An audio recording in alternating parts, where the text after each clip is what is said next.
Bismillahirrahmanirrahim. Saya berikan ijazah amalan dari guru-guru kami juga untuk semua aspek.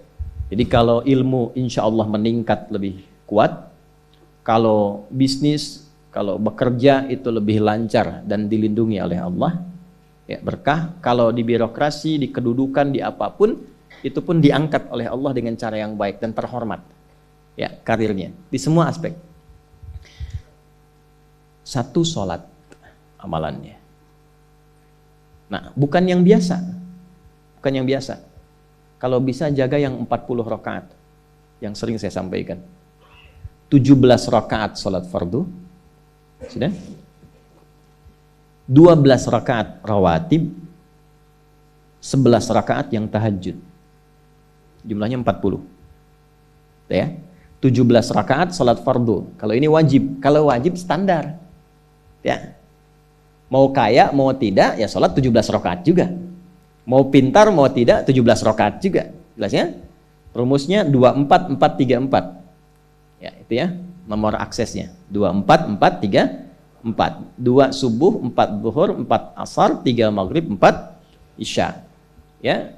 Jangan sampai miss call, kalaupun miss call harus khairayyarah ya kan? Bukan syar'iyyarah. Baik, pasti yang miss call muadzin Allahu Akbar khairayyarah. Ya. Baru adzan belum qomat syar'iyyarah. Pasti ya? Oke. Teruskan, yang 12 itu hadisnya sahih. Perhatikan baik-baik. Man shalla isnatai asyrata rak'atan fi yaumin wa lailatin. Siapa yang menunaikan salat sunnah 12 rakaat yang mengiringi salat fardunya siang dan malam. Sudah, arba'an qabla dhuhri, 4 rakaat sebelum zuhur. 4 rakaat sebelum zuhur. Teknisnya bisa langsung 4 atau 2-2. 2, kemudian salam, 2 rakaat lagi, salam. Jelas? Baik.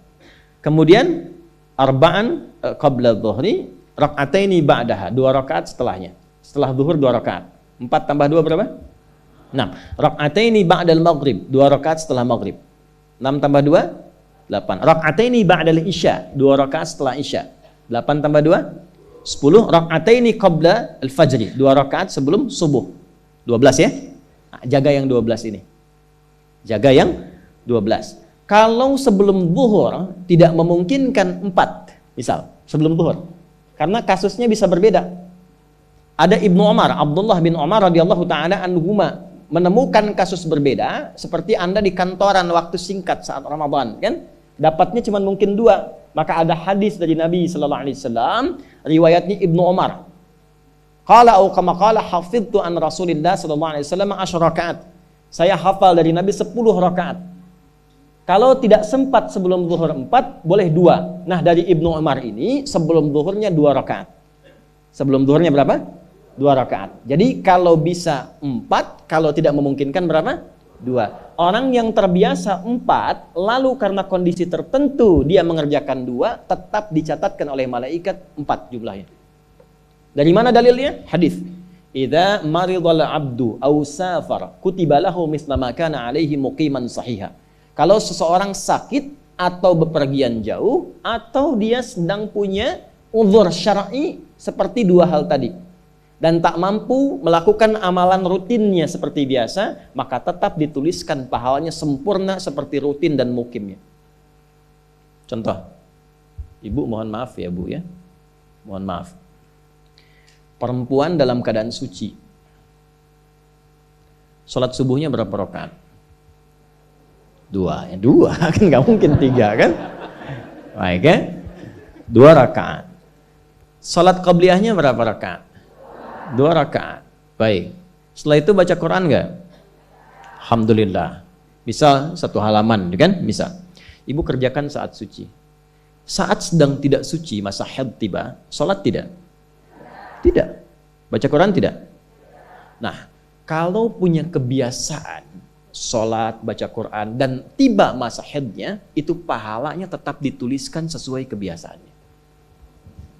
Harus tahu itu. Makanya manfaatkan, karena kalau sudah tiba masa monofos, sama.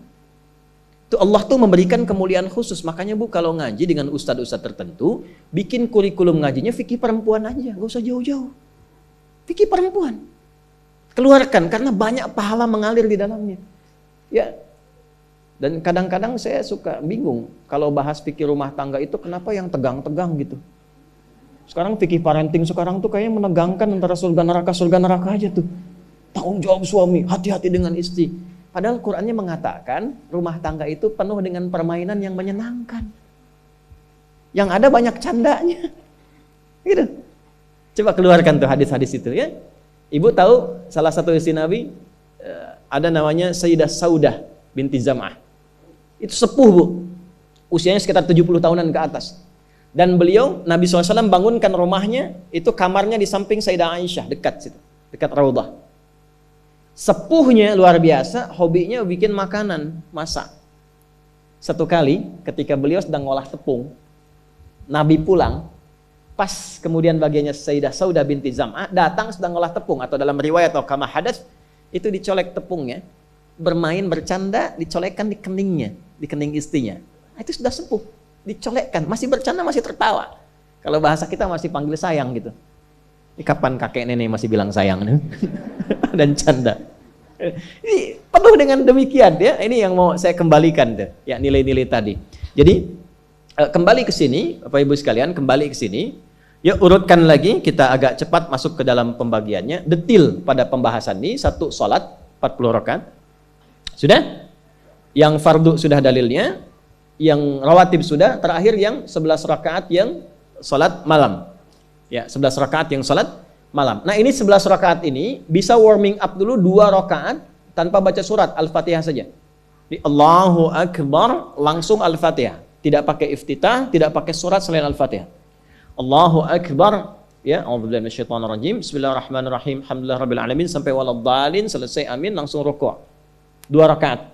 Seperti itu. Itu namanya khafifatain. 2 salat ringan warming up untuk persiapan supaya hatinya itu bisa khusyuk, badannya bisa agak anget sebelum memulai tahajud.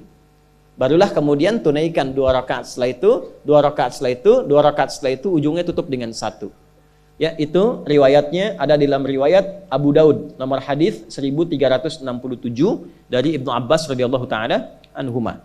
Ya, juga disampaikan dalam riwayat Ibnu Umar radhiyallahu taala anhuma ketika beliau mengatakan dari Nabi sallallahu alaihi wasallam, "Salatul laili mathna mathna, fa idza khasya ahadakumul fajra falyutir rak'atan wahidah." Kalau pengen mulai tahajud 2 rakaat dulu. Sampai merasa enak. Dan tolong ingat ya, tolong nggak usah panjang-panjang dulu suratnya. Untuk berlatih 11, mulai dengan 2 dulu. Kalau belum sempat 11, 2 dulu. 2 rakaat aja, tolong mohon jangan paksa tambah 2 rakaat. Itu pun bangunnya jangan terlalu malam. Jangan terlalu awal malam. Subuh jam berapa sekarang? Terjadi perbedaan pendapat. Oke, 4.25 lah ya. Misal 4.21, 4.20 lah. Pas ya. Misal kita ambil tengah-tengah 4.20. Sudah, bangun 4 kurang seperempat. Jam 4 kurang seperempat. Karena hadisnya mengatakan ada persiapan sebelum wudu. Ya. Karena Nabi sallallahu alaihi wasallam adalah kebiasaan Nabi sallallahu alaihi wasallam idza staiqadha min naumihi, kalau bangun dari tidurnya fajalasa, duduk dulu. Duduk. Wa masaha biyadihi min athari naumi, kemudian menghapus bekas ngantuknya. Ya, menghapus jejak ngantuk dengan bagian tangan yang bersih. Itu kan butuh waktu. Ya. 4.15 bangun. Duduk dulu, atur alarm.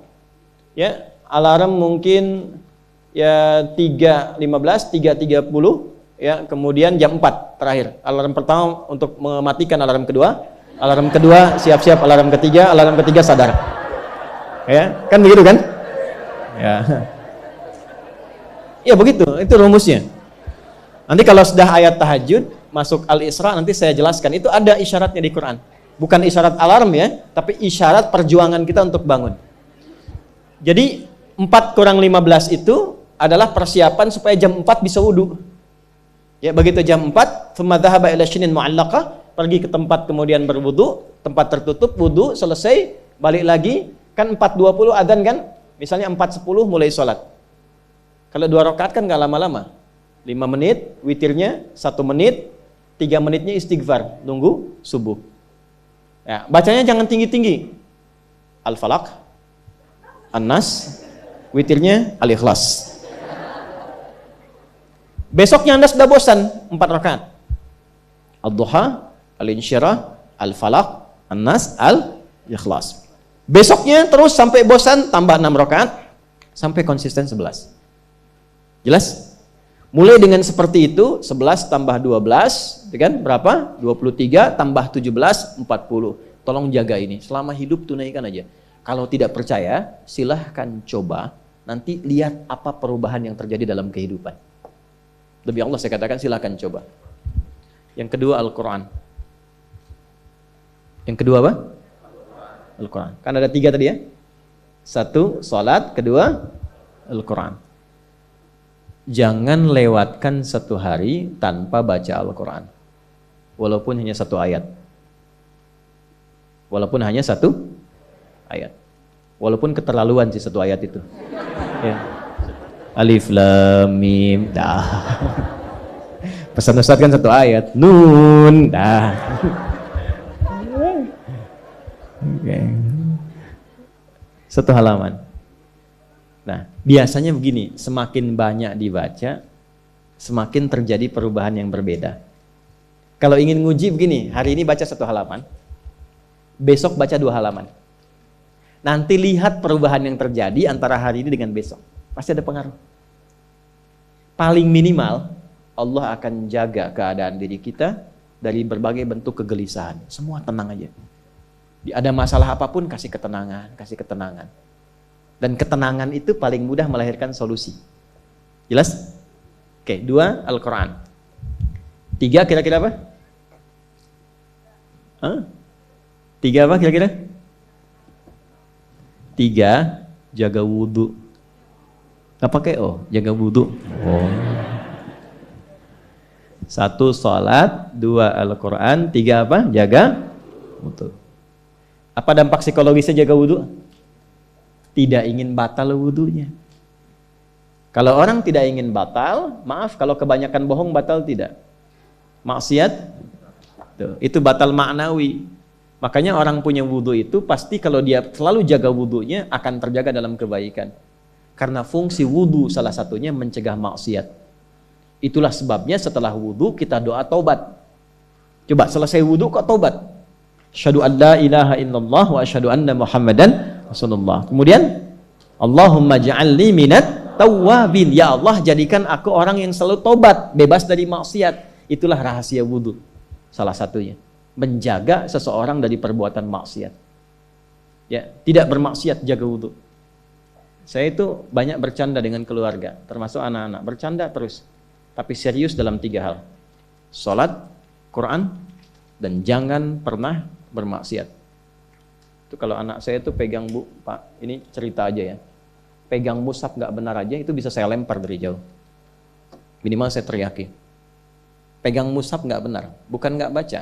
Pegang mushaf, misal mushaf harusnya begini, misalnya dia pegang begini, atau taruh di atas paha, kaki, misalnya apa, itu bisa saya lempar dari jauh. Perbaiki. 3 itu serius. Ya, karena itu adalah sesuatu yang bisa merubah kehidupan kita, dan itu yang paling memuliakan kita dan dimuliakan kita dengan itu. Itu poinnya. Tapi yang lain kita bisa bercanda. Salat jangan main-main. Karena itu inti kebahagiaan hidup kita. Dan maksiat itu yang paling fatal mengantarkan pada kehidupan akhirat yang buruk. Neraka itu kan karena maksiat. Nah, 3 itu ya, tolong jaga, nanti lihat perbedaannya.